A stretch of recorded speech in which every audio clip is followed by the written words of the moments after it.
Ladies and gentlemen, listen carefully. Too many people in life believe that success comes from saying yes to everything, from being present everywhere, from being available at every call. But let me ask you something. Does gold make itself easy to find? Do diamonds sit on the surface waiting for someone to pick them up? No. Their value is in their rarity, in their refinement, in the distinction. Your problem is not that you are unnoticed. Your problem is that you have made yourself too common. You have confused accessibility with importance. And today I want to shake your mindset, because true impact in life comes not from being everywhere, but from being valuable. Listen to me carefully. One of the greatest mistakes you can ever make is believing that your significance is measured by how many people have access to you. Many of you are exhausted, frustrated, and stretched beyond your limits, not because you lack potential, but because you have given too much of yourself to things that do not serve your destiny. You have mistaken activity for progress, busyness for effectiveness, and availability for value. Let me ask you, have you ever seen a lion chasing every insect that crosses its path? Have you ever seen an eagle flapping its wings at every gust of wind? No, a lion moves with focus. An eagle soars with precision. But look at you, running in every direction, answering every call, responding to every demand, trying to please everyone, hoping that being available will make you important. The truth is, people do not value what they can access too easily. If you are always present, you become ordinary. If you are always available, you become predictable. And anything that is predictable loses its power. Even the sun, though it shines every day, is ignored by most. But let a rare eclipse happen and the whole world stops to watch. Why? Because value is in scarcity, not in commonness. Some of you are frustrated, saying, they don't appreciate me, they take me for granted. But the problem is not them, the problem is you. You have given yourself too freely. You have not guarded your time, your energy, or your presence. And let me tell you something. Whatever is not protected will be exploited. Even Jesus, the Son of God, understood this principle. He did not make himself available to everyone at all times. He withdrew, he prayed alone, he spent time with a select few, and even among the 12 disciples, he had an inner circle, Peter, James, and John. Why? Because he understood that indiscriminate availability weakens impact. Some of you need to stop making yourself an open door and start becoming a select invitation. Let me take you back to Joseph. He was in Potiphar's house, a trusted servant. And then came a moment, a test. Potiphar's wife wanted him. She wanted access. She wanted to use him for her pleasure. And Joseph had two choices: be available or be valuable. If he had chosen to be available, he would have lost his destiny for a moment of convenience. But instead, he chose to be valuable, and that decision placed him on a path to the palace. Some of you are sacrificing your future on the altar of immediate availability. You are saying yes to everything, and in doing so, you are saying no to your destiny. Every yes you give to something unimportant is a no to something critical. Every time you make yourself accessible to distractions, you are closing the door on your own greatness. Wake up. You were not created to be common. You were not designed to be everywhere at all times. You must guard your presence. Choose where you invest your energy. Not every call deserves an answer. Not every opportunity is your assignment. Not every invitation requires your presence. If you do not take control of your availability, people will waste your life for you. From this day forward, stop chasing recognition through presence and start building your worth through refinement. Because the truth is, the world does not chase what is always available. It chases what is truly valuable. We live in a world where people believe that visibility equals value. They think that if they are not constantly seen, constantly in the spotlight, constantly in front of people, then they are not progressing. But that is a dangerous deception. A seed is never seen while it is growing. A tree does not sprout overnight. A foundation is buried deep in the ground before a building ever rises. The most valuable things in life are prepared in private before they are revealed in public. And yet, so many of you are desperate for exposure before you have built substance. You want to be recognized before you are ready. You want to be called great before you have done the work. But let me tell you something. What is revealed too soon will be destroyed too quickly. Do you know why God hides you before He promotes you? Because greatness must be developed in the dark. Before David ever held a throne, he held a slingshot in the wilderness. Before Joseph ever sat on the throne of Egypt, he was locked in a prison. Before Moses ever led millions, he spent 40 years in the desert. And before Jesus ever started his ministry, he spent 30 years in obscurity preparing. The problem is, many of you despise the season of preparation. You are frustrated because no one sees you. You are impatient because your gift has not yet been recognized. But let me ask you, do you want to be seen too soon and fail? Or do you want to be prepared fully so that when you are seen, you stay? A student locked in a library is not wasting time. He is investing in knowledge. A runner training in isolation is not being ignored. He is being conditioned for victory. A musician practicing behind closed doors is not being overlooked. He is sharpening his skill. The question is, are you willing to be hidden so that when your time comes, you will be ready? So many people today crave attention, but attention is not the same as anointing. The fact that people know your name does not mean you are valuable. Popularity does not equal power. Fame does not equal fulfillment. If you rush to be seen before you are ready, you will crumble under the weight of exposure. You must first develop in private what you want to sustain in public. Even Jesus understood this. Do you realize that the Son of God himself did not start his ministry until he was 30 years old? Why? Because even he needed preparation. If Jesus had to grow in wisdom before he stepped into his calling, what makes you think you can skip the process? What makes you believe you can be effective without being equipped? You must shift your mindset. Stop seeking attention and start seeking refinement. Stop chasing the spotlight and start embracing the process. Stop trying to be seen and start working to be strong, because when the time is right, when your preparation is complete, when your foundation is strong, God himself will reveal you. And when he does, no man will be able to ignore you. The world does not need people who are just present. It needs people who are prepared. One of the greatest skills you will ever develop in life is the ability to say no without guilt. Some of you are exhausted, burned out, and overwhelmed, not because you lack talent, not because you lack time, but because you lack discipline in your decisions. You say yes to everything and everyone, thinking that availability equals significance. But let me ask you, have you ever seen a king begging for attention? Have you ever seen a CEO running around trying to please everyone? No, because they understand something that many of you have not yet learned. What you say no to is just as important as what you say yes to. The enemy of purpose is not always failure. Sometimes it is distraction. And the greatest distractions in life often come disguised as good opportunities. Many of you are entangled in things that look important, but they are not your assignment. You are doing what is nice instead of what is necessary. You are busy, but you are not productive. You are helping everyone, but you are not building yourself. And the reason is simple. You have not yet mastered the power of saying no. Joseph was given an opportunity to say yes to Potiphar's wife. It was an easy offer, a secret pleasure, a shortcut to favor. But Joseph understood something. You can gain temporary pleasure and lose eternal purpose. He knew that saying yes to her was saying no to his destiny. And so he ran. He didn't negotiate. He didn't compromise. He didn't delay. He ran. Because sometimes your greatest act of wisdom is not what you accept, but what you reject.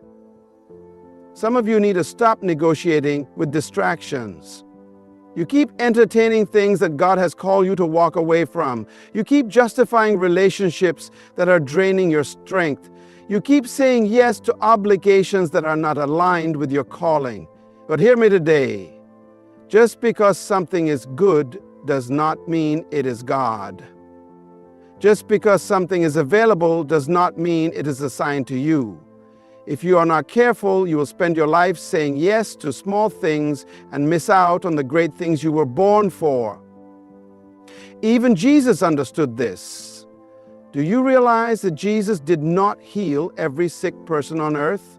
He did not go to every city. He did not say yes to every request. At one point, people begged him to stay in one place, but he refused because he knew he was called to move forward.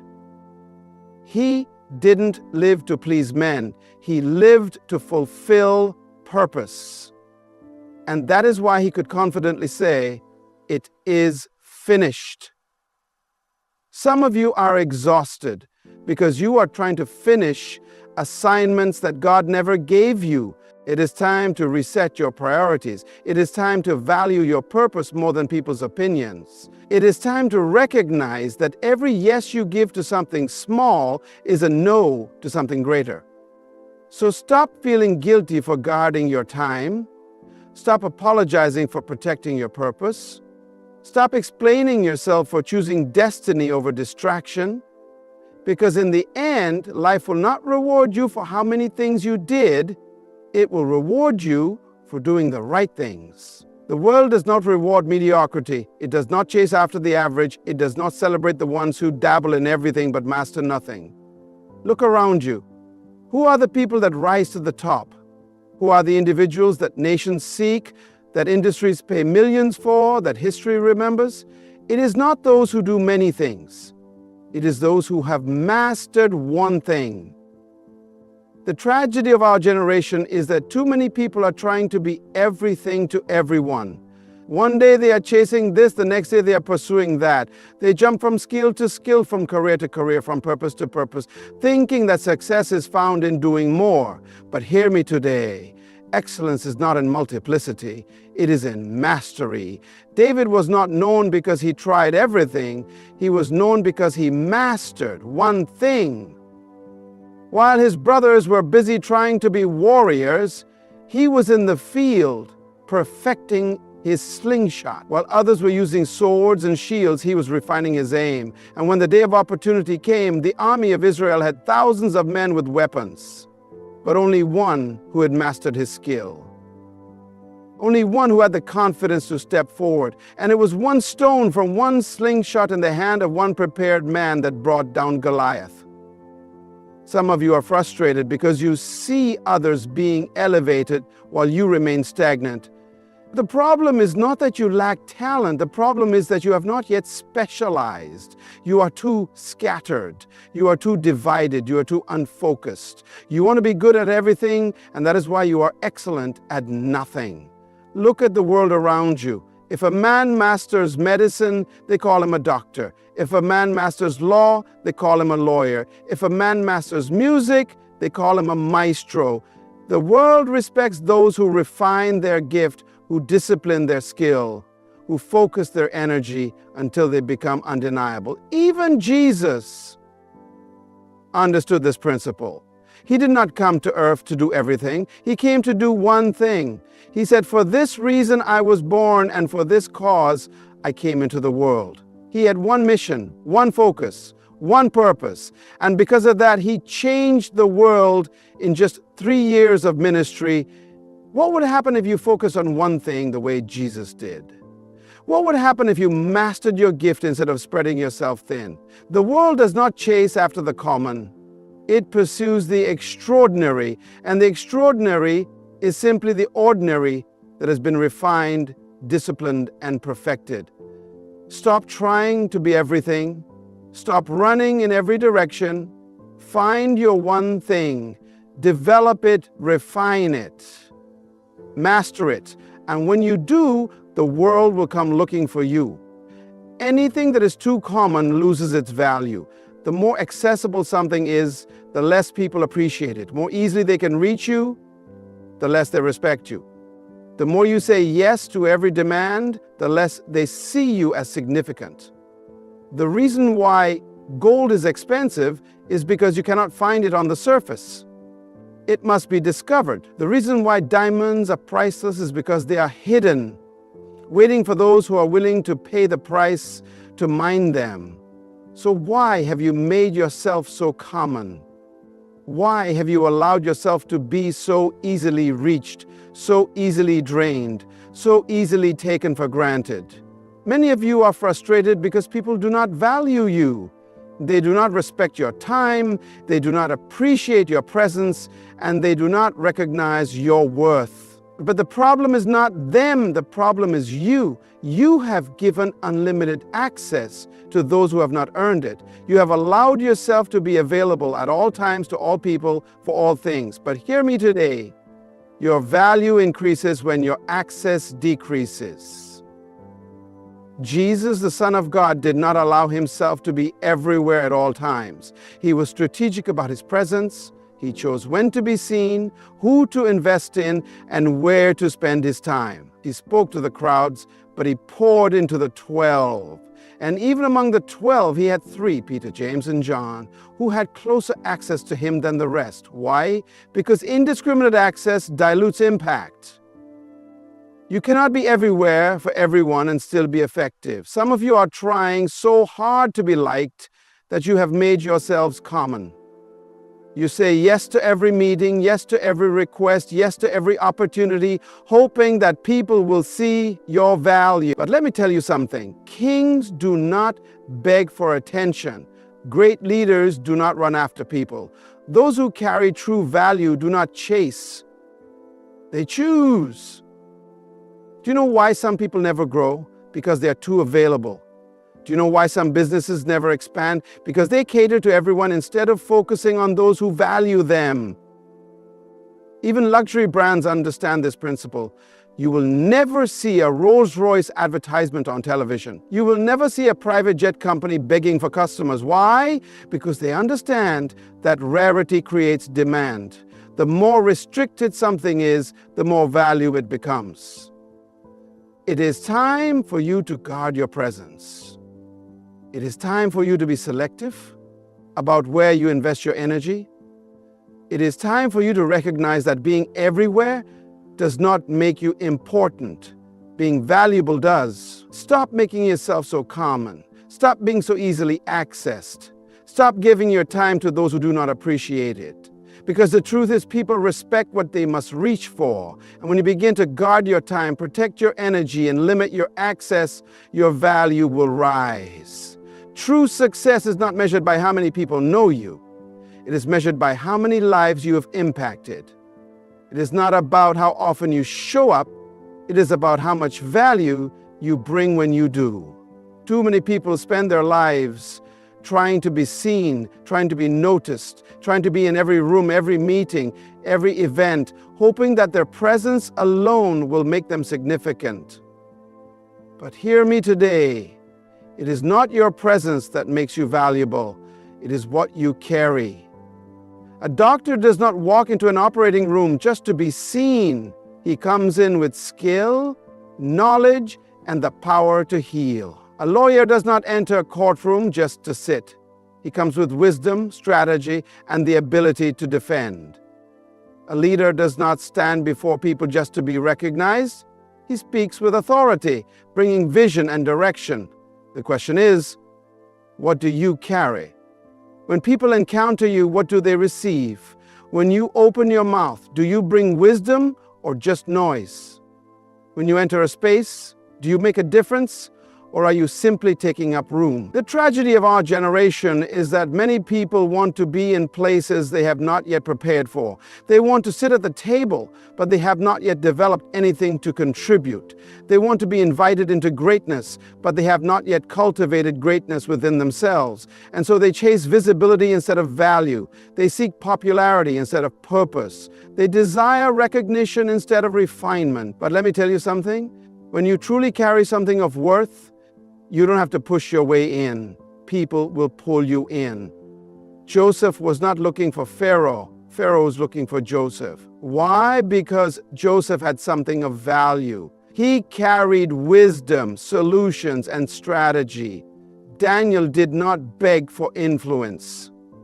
Kings sought him out. Why? Because Daniel had excellence, knowledge, and the ability to interpret mystery. Even Jesus, at just 12 years old, was found in the temple amazing the scholars, not because he wanted attention, but because he carried divine wisdom.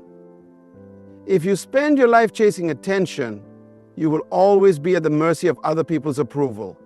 But if you spend your life building yourself, refining your gift, sharpening your mind, and mastering your craft, you will never have to chase opportunities. Opportunities will chase you. The world does not need more people who are simply present. It needs people who carry solutions. It does not need more noise. It needs wisdom. It does not need more performers. It needs problem solvers. It is time to shift your focus, stop wasting energy trying to be seen, and start working to become something worth seeing. Stop running after invitations and start preparing so that when the right doors open, you deserve to walk through them. Because in the end, the world does not remember those who are always available. It remembers those who were truly valuable. The truth is, your life is not meant to be a constant scramble for attention, validation, or approval. You are not designed to be everywhere at all times, just trying to be seen. You were designed to be valuable, to bring something unique into this world that no one else can bring. It is time for you to stop chasing visibility and start focusing on what truly matters: your purpose, your preparation, and your impact. You are not here to just fill space. You are here to leave a mark. Your value is not in how much you are seen, but in how much you matter. So let me ask you this. Are you ready to stop being common and start being valuable? Are you ready to guard your time, protect your energy, and refine your skills until the world comes looking for you? Are you willing to embrace the process of growth even when it means being hidden for a season? Because when you do, your life will no longer be about availability. It'll be about the power of your presence. And trust me, when you are truly valuable, you will never have to chase success. It will chase you. Good luck on your journey. Keep refining, keep building, and keep preparing. Your time is coming. Thank you.